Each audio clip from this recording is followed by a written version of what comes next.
Welcome back to Wrestling with Ski. I'm surprised that actually worked.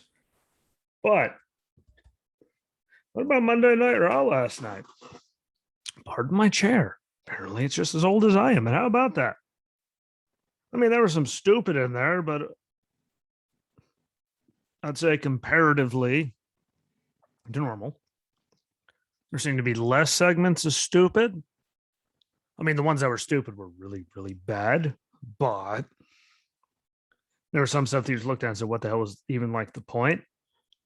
Um, Actually, only about two of those. But the mic work was great, which was, again, I'm harping on that so much lately, but, it's really hard to, not notice, not talk about when people just, they get paid to be the biggest things on the planet, like, Sasha and Charlotte over on SmackDown that week, where none of it was believable. You could tell it was a character, like you did not fully like believe in it. It was just so overly obnoxiously stupid compared to the other stuff that you get to see with people that can talk. Edge never seems like he's forcing it. Roman never seems like he's forcing it. Heyman's just Heyman. Seth, KO, Big E, even Shotzi. Like it wasn't like she was forcing it. It was just letting it out. So I take, people that can't talk on the stick that are in really big spots, especially biggest spots of, Sasha and Becky, Charlotte and Bailey when she was a good guy, and she was still a face. Like, you believed it, but it just got so burnt out. But Sasha and Charlotte were really bad. So I'm going to keep harping on that. But it starts out with Big E and KO backstage. KO continuing his apology tour. Big E says he doesn't care and walks away. And KO says, I do, after he walks away. And then we get to Seth again on the stick doing a promo in the ring. And you believed every bit of it. I mean, you look stupid chant. And he played off of that because, well, whoever's like, I don't get it at all. At all. But I mean, he plays crazy so well. He talks and you believe it. He dresses and you wonder where the hell he even finds all that stuff. I want to know where the hell he finds all that stuff. But when he, all said and done, when he's sitting there talking, it doesn't sound like it's being forced. Like you're trying to be way too extra. It just feels natural coming out of him. Which I think, again, it's just my opinion, but I think that's really important, to sound natural and authentic while you're given these things, because I mean, you're supposed to be selling us on these characters and making us believe in you as that character. So if we can't believe that it's actually you being you as the character, because you're just coming across so ridiculous, it's like unfathomable. Like that's a bad thing. But he did a really good job. Now his attire, wherever the hell he finds all that stuff, yeah, I'd like to know because there's been some outrageously just stupid stuff. That he finds that people are making for. I don't know, but he still rocks it. And again, when they give him all the chance, like he just plays off it like he's finally to that level. Because I will say, when he started out doing, when he turned on the shield, him and Can up there, he couldn't even get out the word inanimate out of his mouth to talk about an inanimate object. I mean, there were so many times where he was kind of like the Miz trying to go through the Diva Search number, like, and look how far he's come. So it's one of those things. But that was, good to that, which led to, a match gave everything that you expected it to have. But we got Ziggler and Rude with AJ and Amos on the same team there, an 8-man tag, defeating RK Bro and the Street Profits. And back to the stick. Randy, and Riddle backstage before the match, and Gorilla and Randy, you believe in Randy says he doesn't give a damn about the Street Profits, and you believe it. He's always figured all that out in all the years. Granted, he has way more experience than some of the people that we're talking about, but like he figures it out. And I want to know what the angry, just dead eyes stare at Randy from the Profits. Is that just anger for that? Is that going to be, maybe a turn? They've been faces for, the longest time. And while everyone still loves them, I mean, do we see a turn where, they become just bad guys, and heels and run through people and stop at the cups and all that? I mean, you never know. People love them, but you never know. So we could see that. It could just be, then mean mugging him because he said he doesn't give a damn about them. Could be that simple. But all in all, we get to see, Amos take out Riddle and, his big old slam, choke slam there with the two hands. And going to, AJ wants in, he walks over to get the tag. Amos does, let AJ tag him. Ziggler steals it. Amos takes out, Rude outside, flings him. Ziggler steals the victory and pins Riddle, which means it's going to lead, something again down the road between the two of them, team wise. And Randy got an RKO on Ziggler after it was all said and done, but I want to see where they're going to go with it, given, Dolph Ziggler and Robert Roode, another one, another match. I mean, they've had a lot of them. I'm not, they can wrestle. They're good at what they do. Never really going to have them do it again. And really, the way that Amos has been taking out the Street Profits, for what, weeks now, until like this one finally didn't take them out, like outside of their match. Are they going to let those two go at it and then have Rude and Ziggler go after RK Bro? I don't think it's right to let RK Bro go. I mean, they just gave them their song there together, so I don't think that's a sign they're not going anywhere, at least for a little bit of time. Even though it wasn't like the biggest deal in the world, but they still did it, which, says enough. So we'll see where they go with it. I think it's going to be good. Regardless, I don't know. Rude and Ziggler, I guess, is the placeholders for when everyone else is done, arguing amongst themselves. Do I see AJ and Amos losing? Like, not really. It's because of Amos, but they've lost before. Can the Profits get their time back, or do the Profits like turn heel and get the win there? Like, I don't know where they're going to go with it. I mean, it would be very, interesting to see how they do it.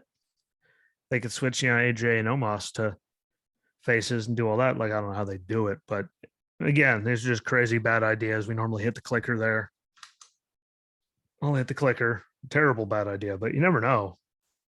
And I will say that, Riddle stayed down for like 7,000 years after getting slammed like that. We've seen him roll, and then suddenly he was rolling and standing not that long after, but he laid there for seemed like an eternity from that. So there's that. KO backstage asking Ray if he believes him. Yeah, and because he means so much and respects him and idolizes him growing up and all that. He says, yeah, and we'll talk about it later. He's got to go. And KO continuing to try to, make people believe him, plead his case. And then when Ray and Dom go out to the ring, Adam Pearce is in the ring. When they come back from commercial, there he goes. And he says, well, everyone else is world champion. So sorry, Dom. If you win this match against this guy, you get to keep your spot. And then, here comes out Lashley. And I saw the lightning like blue. My brain was already turned off on him. But here comes Lashley. So we all knew exactly how it was going to happen. It was good to see MVP with him. I did see him walking at ringside without even putting the cane down, looking good. So that's, a good thing for him. But we all knew where that match was going. I don't get why Dom went flying over, off the top rope, and he caught him. They thought he was going to go over the top rope and anything different was going to happen. There's just a bunch of the normal stuff. Lashley just mauling someone, stopping them from tapping. Ray gets put down. Would have been good to see maybe like Ray hit Dom just to get, Bobby DQ'd to keep everything going that way and start something. But I mean, there's no way you could believe Ray or Dom against Lashley. So at least Lashley's added to the match, which adds another wrinkle. And, it was nice to hear that, Raw was undefeated last year, when it comes to, SmackDown, but as SmackDown won, which show actually didn't suck and you could actually watch, and ratings wise, SmackDown was the real winner, for being 100% honest and forthcoming. And I will say that continuing to hear the line that he was the most dominating WWE champion, in recent memory, like that line. We're talking about Bobby. I mean, like Drew dominated and he's champion held on a bit longer. Or how about Brock? Brock was out there mauling people regardless how long he was there. So they keep building up as much as they want. I really don't see the point of the match. Could have just had Lashley maul him backstage, take a spot. And would have taken like 2 minutes. Saved everything because we all knew it was going to happen once they started the match. So again, Dom still, he didn't look terrible, but I mean, he didn't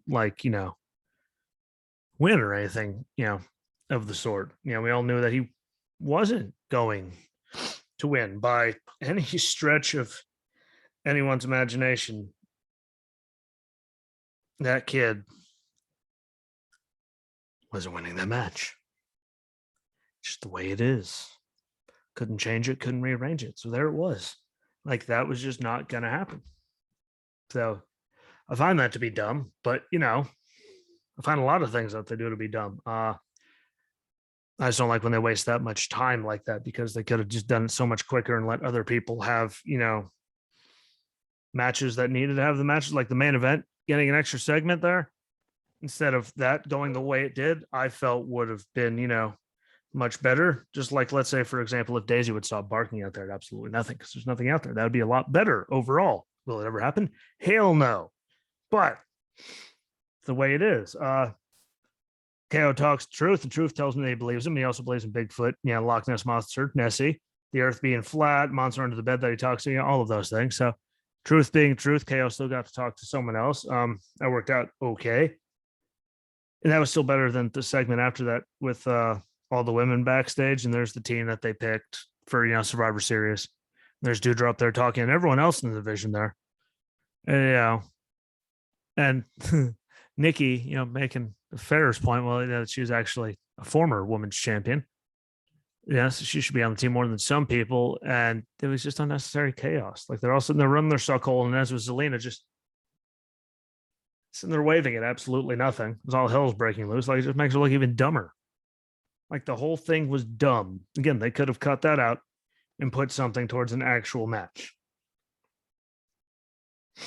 Or they could have put together a better 5-way match for the women instead of having that, putting time towards it. I don't know.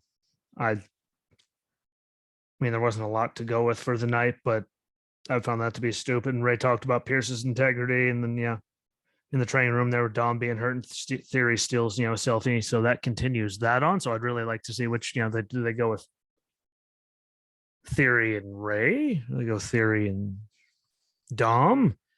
I just want to see how they do it.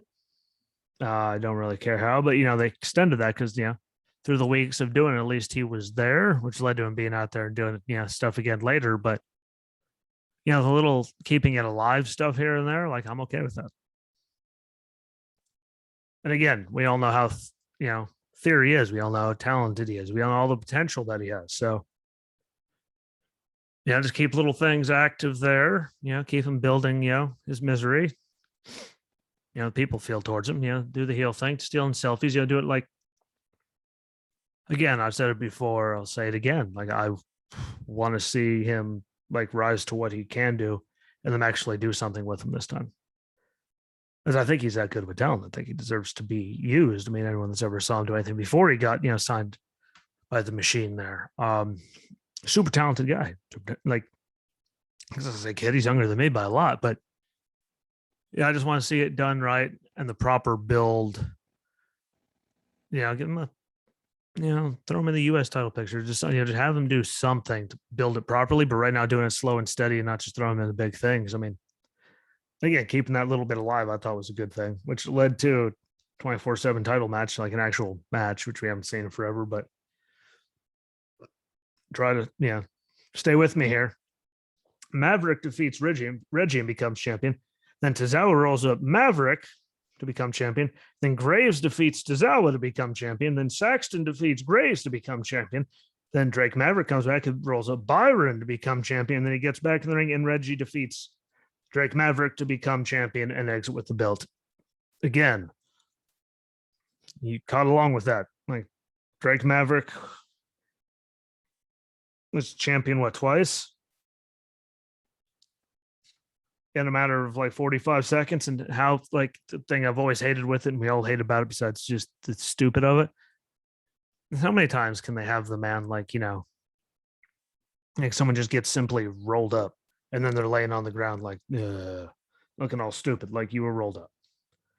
Like you at least make it seem like they're trying. I know it's keeping a bunch of people, on the TV thing, but can you at least the hardcore top people were beating the hell out of each other and it was interesting. Like bunch of guys just doing 9 million roll-ups. It's not really exciting. It's kind of stupid and it's kind of a giant waste of my time. If it's a waste of my time, I'm sure there's lots of people think it's a waste of their time. It was good to see Drake Maverick finally get it. I mean, I love what he did down, the tournament that he was in before he lost to Escobar, before he took his mask off, that whole thing happened. Getting his contract, the stuff he did with Killian, I just thought was dumb because I figured they weren't going to do anything with it. Then, well, they didn't do anything with it, which was a shame. Then having him come up here, I mean, like, until they're trying stuff, the 24/7 title have that many title changes to even let Corey Graves and Byron Saxton, get championship reigns, but do something real with it. Like, at least we believed in the hardcore title. Like, there was some dumb stuff where there were like ball pits and all kinds of stuff like McDonald's or whatnot. They did stuff all over the place, but at least you thought, what was going to happen. It wasn't just a bunch of Reggie flying around and a million roll ups. At least people did something besides a roll up to win the damn thing, damn match. And look how many people last night got rolled up and then just laid there, just laying like they were dead from a roll up. Like it just makes everyone look like shit, in my opinion. It's not my favorite thing in the world. Not a lot of things that are my favorite things in the world that they do, but I'm sure a lot of people agree with me on that one. Then enter Becky to do commentary with that hair, little mohawked, whatever the hell that was, but it was very Becky. It was a different look, but I mean, then we get to the match I talked about later. Bianca Belair versus Rhea Ripley versus Liv Morgan versus Carmella versus Queen Zelina for a women's title opportunity. And really, the most exciting thing I could say is Doudrop came out and attacked Bianca to keep her from winning, which I think is going to be good, because we could really see what Doudrop's got put her against Bianca, because we know what Bianca can do no matter how young she is in her career on the main roster. We all see what she could do. So her and Doudrop doing something, and be a good, they could drag that out for a little bit, and it would be good, for, I think, both of them, really, just to get them out there. They're both young. Doudrop's literally like doing that stuff, like coming out, and as dumb as it was with Eva and all that, Marie, one of the greatest thing on the planet by any stretch of anyone's imagination. But she got through it. She's had some matches. She lost to Zelina. I think her and Bianca, though, as people love Bianca, she can wrestle. She could talk. I just wish that her like talking and her promo were like semi-similar, like it all. But that's another story. But that gets Liv Morgan to get the victory. Steals one. The stare down with Becky on the table afterwards. Like regardless how it works out, Liv isn't gonna beat Becky, but if they can at least put together a good story, and a good, some good matches here and there, just to really see what Liv's got. Like this is the perfect time to see what she's got in the way they're doing, letting people go. I mean, like hopefully she steps up, and we see what they do with it. But I mean, people have been wanting her to have something for the longest time. I mean, really, I was just hoping that, the Riot Squad would be women's tag champs just because they were like a group. But, these are things that couldn't happen, that didn't happen. But it's good to see her get the W. Again, it's set up Liv with Becky moving forward, however they do it, and also set up Bianca and Doudrop moving forward, however they pull that off. So, to see how it all works is going to be interesting. Especially, Bianca's over like Rover and Doudrop was, playing a face. Like, how do they do all that? But her attacking her, I guess, is her going heel, even though just 10 minutes ago, it seems she was saying that she embraced, the Doudrop thing and all that, which, whatever. I mean, but go from that to that so drastically, I find to be kind of just dumb. It just seems scatterbrained, I guess is the way to put it. And I know all about being scatterbrained. Listen to me talk sometimes. Quite scatterbrained. But again, it set up two stories, which, I mean, wasn't the greatest match in the world, but at least set up two matches, two stories going forward. And I hope that, Doudrop and, Bianca, tear it down and they both look really good so they can keep going forward. And hopefully Liv gets doing good and looks good in the process, so they keep her going forward so she can keep improving, because she's improved since she started back in NXT. In-ring ability, character, like all that's gotten better. So I just want to see it work out to where everyone improves from the stories, which is never going to happen from the 24/7 titles. So please, God, at least let everyone look good and keep going forward with the women's thing that they set up, because there's not a lot of minus the women's tag champs, which you really don't even see all the time having matches. There's in the main title picture, there's not a lot of extra women's stories. So I'm excited just for that, just to see if they do them both right. I'd have zero faith in them doing them both right. All of you listening probably have zero faith in them doing everything right, but you never know. Like, they could surprise us, kind of, maybe. If we hold our breath, maybe they will. Don't do that, because they won't surprise you and you'll just be like unconscious. But we'll see. I think it could work out really good though. Again, Becky isn't going to drop it to her, but she didn't drop it to Bianca. Sure as hell dropping it to Liv. No offense to Liv, but could be really, really good. So I look forward to see what they're going to do going forward until they screw it up, which they will. But there's at least someone different in the picture. They has never really been in the picture, so there's that positive. And then Big E at ringside next to the table for Seth and KO. Before the match, their Theory also comes out and gets a selfie with Saxton and what's his nuts in the middle and Corey, and then tries to get one with Big E, and Big E swats his phone out of his hand. So again, I was talking about him earlier. Maybe that'll lead to something with Big E down the road for smacking his phone out of his hand. And again, he's super talented. Just hope he beats him, and that's it. So I think here Theory moving on to the United States title picture, as he's just getting there and let him slowly build up, would be good. I think him and Priest could put on really good matches. Priest, who we did not see this week, by the way, but I think that's the better route. Just have him get Big E's face. Big E puts him down. He's out of that title picture and away from that for a little bit, and moves on to the lesser title, which. Don't stick him in the 24/7 title picture, because that's just going to ruin him. That pretty much shows you how much faith you have in the kid altogether. So pretty pleased. Hopefully they don't do that, but set up for something. At least if they have, I think they could tear the place down if given the opportunity, as long as Big E wins. Then Theory can move on to something else. He can keep going, then make Big E look bad, but he can still make Theory look really good. And get him, more over without having to lose it. But we'll see. But Seth and KO do exactly what we think they're going to do. We expect those two to do when they're in a match together, especially on the main event of anything, to include Monday Night Raw. It's going to be a hell of a match. They put on a hell of a match. Everything that you would expect with all of it. And then Seth gets it with the count out. Frustrated KO afterwards with all the shenanigans outside there. Big E getting in the way, whatever the hell you want to call it. It never happened there. So many different variations I've seen and heard, just the amount of time it took me to watch it and see what everyone's thoughts were. But it gets, KO finally snaps. Big E eats some stairs. He gets powerbombed onto the apron. We haven't seen KO do that in a while. So is it going to be like he just snapped because of everything one time? We saw Jeff, snap one night just to see him be angry. Or is it a full-fledged heel turn? Because I want to see KO do, that line in the middle. But apparently, everyone that is somewhere in the middle, like Becky was forever as the man. Like, they have to go, she can go against heels and faces. KO could be in that same situation. But I think they're putting it on a full-fledged heel.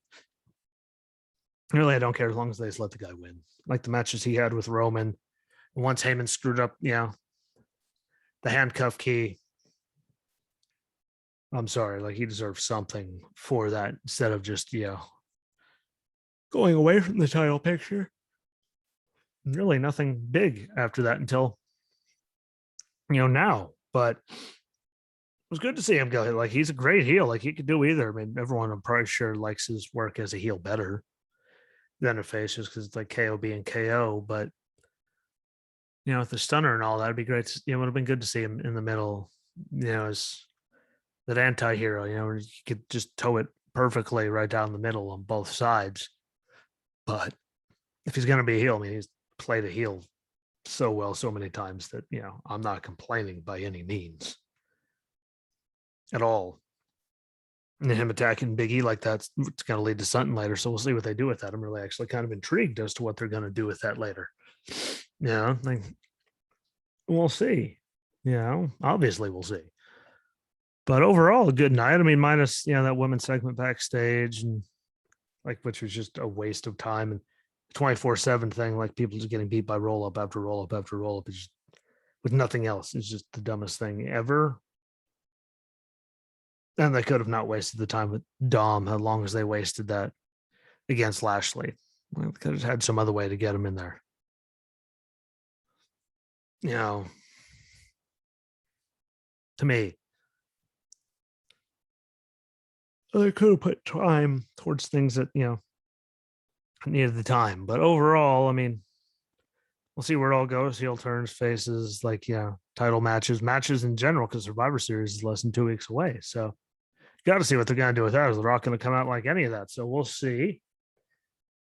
But overall, wasn't the worst night in the world. There were some wasted segments, but didn't completely hurt my head. So, I'll give that a good mark for overall, because there's been a lot of them where it really hurt all of our heads. So, it wasn't that bad. It was good to see MVP back and moving so well. So, overall, I'll consider it a victory. And I'll move on. 2.0 is tonight. Gotta try to, enjoy that with Hannah. See what that leads to for tomorrow. For another good show. And then tomorrow night we have Dynamite. Like lots of good stuff coming up. Hopefully, like when I see Monday Night Raw doesn't completely hurt my head. I at least hope that the rest of the week isn't gonna suck. So we'll see what goes with that. But that's all I got on Raw. Thank y'all for watching and listening again. Don't forget to like, share, comment, and repeat on all the videos on all the platforms. And a big shout out to, now we had someone, in Germany. Now we got, shout out to the people in the United Kingdom, Singapore, and the Philippines for checking it out. I appreciate you greatly. Don't forget to follow along on all the socials and share it out to all your people. If you think I'm doing a good job, comment, tell me what you think on the videos on YouTube, Facebook, all of that. But I do notice, I do appreciate it. And we'll be back tomorrow to talk about, Gigi Dolan, the beautiful ass, and 2.0 and see where they go going forward. So, again, thank y'all. Appreciate y'all. Forget to like, share, comment, and repeat on everything. It helps out immensely. And we'll be back tomorrow. So, enjoy 2.0. Enjoy the rest of your day. And like always, my friends, until tomorrow, peace.